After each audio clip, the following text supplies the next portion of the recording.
And here's what they had to say about that prison life, boy. If you're scared, go to church, boy. Keep it. Podcast. Why don't you sit down and shut up? Why don't I sit down and what? I said, why don't you sit down and shut up? Why don't anybody who wants me to sit down and shut up come down here and make it? This is Keep It from Public Servants announcement. Please listen close.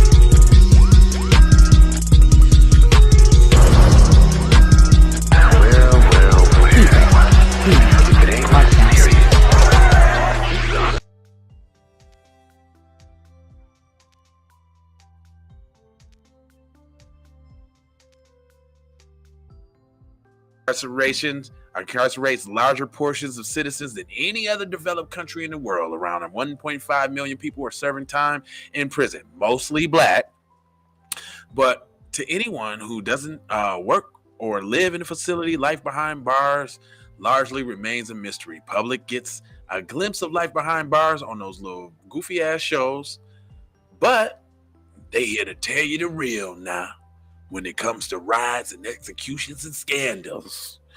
It says, as a criminologist, we spent 9 months interviewing over 800 prisoners in Texas in 2016. They told us about their lives before and during prison, as well as their impeding return to the community. A journal shared by over 600,000 people each year. We also learned about significant realities in prisons like gangs. Our books, published in 2020, pulls back the curtain on how gangs compete for control and structure in prison life. Gangs will power behind bars, but they are more fractured and have less control than people believe. Getting in and getting out. Is this a prison advertisement? Manual, cuz? Yeah, is this a prison advertisement? Is this like go do some time and see how cool it is? Advertising? What the hell is going on here? It's like that movie with Will Ferrell and Kevin Hart, cuz. Yeah, they trying to make it all. Yeah. Like it's all lottie. Hey, what do you think about prison? You want to go to prison? Check it out. Anyway, it goes on to say, despite fairly extensive research on street gangs, there is little research on gangs in prison. Conducting research in prison is rare because it's hard to gain access. Prison officials tend to be risk adverse and loath to the outsiders inside the walls. Even if researchers get inside, there's a possibility that the prisoners will not participate in the interviews. When the topic is gangs, these are issues that are much bigger. That was not our experience, though. So basically, niggas was singing like a bird. They couldn't wait to tell you what's going on with the gangs now. Deceptive the rep now. And let's not forget that we bribed them as well. Yeah. On behalf of the people we interview were affiliate gangs. Gangs and non-gang prisoners told us, I'd rather talk to you than sit in my cell. Oh, so they was giving you, so they just told you what you want to hear, goofies. Period. Duh. So they made up some felonious stories to get out the cell, and the more felonious, the more time y'all spent recording them. Period.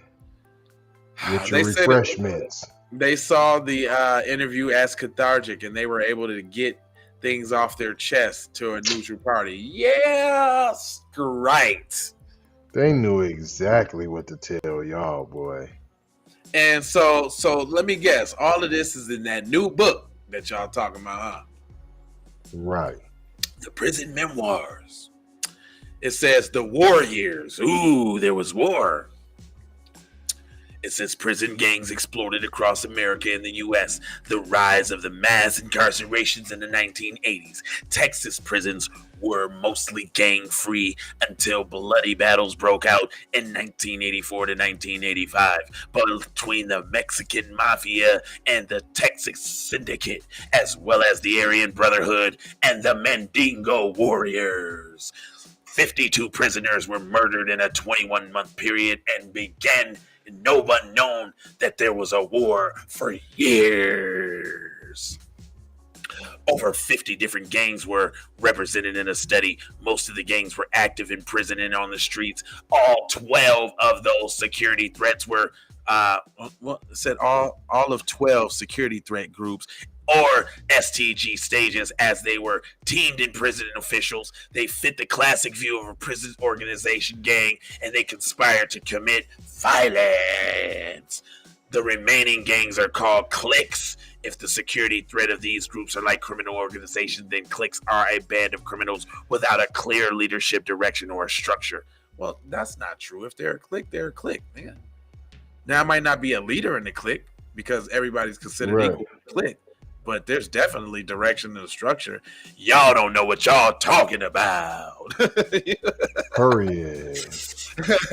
Race and ethnicity matters to all gangs. Geographic proximity is the great social sorter of street gangs. It is race and ethnicity and prison gangs. Nearly all of the prison gangs were comprised of single race or one ethnicity, so we don't like them other niggas. People that we spoke to made it clear that the prison gangs in Texas are not what they used to be. Prison gangs were described as watered down and no longer having the teeth to enforce the rules, especially the security threat groups. Few prisoners, including gang members, believe that the gangs brought order to the prison or made prison safer, a claim often made by prison gangs. The perception of power is stronger than reality. I don't know. I ain't reading all that.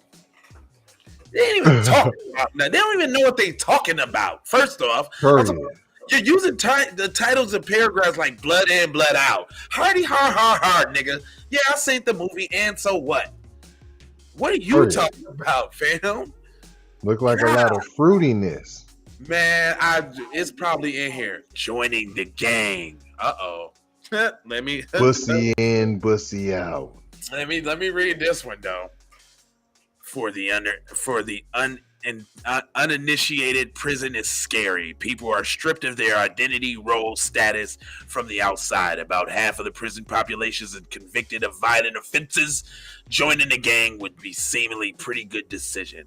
Our research reveals that 10% of inmates in the Texas jail joined the gang for the first time in prison, while another 10% imported their gang affiliation from the streets. Status and protection were a common reason for joining a gang in a prison, much like on the streets. But ideology was way more important. Meaning, if you're white, you're white. You're black, you're black. You're Asian, whatever. No, actually, the Asians and everybody else team up with the white ones against some black ones. Let's keep that real, too. Period. Come on. It says, still, most prisoners don't end up in gangs. Not true, even though avoiding gangs is harder in prison than on the streets. Non-gang members get their affiliation checked and often are recruited when they step into a prison into a prison unit. Those that want to avoid gangs cite their religion, homosexuality, or even status as a sex offender. Most gangs ban convicted sex crimes as a reason not to join the gang. And nobody in their right mind is going to leave with that in jail to get beat the fuck up. Period. They don't know. I'm not watching your documentary. Your documentary sucks because you don't even know what you're talking about in this article. I'm not watching it. Matter of fact, get off my platform. I don't care about jail. Really, I thought y'all you had me. I feel bamboozled. I feel like what is these big jail secrets? What is life behind bars? It's just like you thought it was. What? No gruesome details, no nothing. Boo. Last sentence. It says to compete for control, gangs need numbers, which is why focusing on points of entry and exits often hope for reducing the power of edge of gangs, attracting new members and encouraging current members to leave. Doing nothing only allows the problem to fester and grow. Prisoners today will eventually become neighbors, religious, or like white supremacists. You talking about like when they lead the KKK groups and they little white supremacist group? You do know that they are neighbors and religious congregants and employees of tomorrow too, right? Or right now. You know that, right? Right. Oh, so you trying to demonize black people on the low, talking about you got secrets in the game. See, that's the media for you.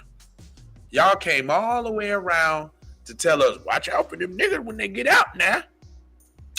You know they ain't gonna be reformed because they was in danger there. What? Shut up. They just come out bad. They went in bad. They dirty bad. Maybe their house was dirty when they was little.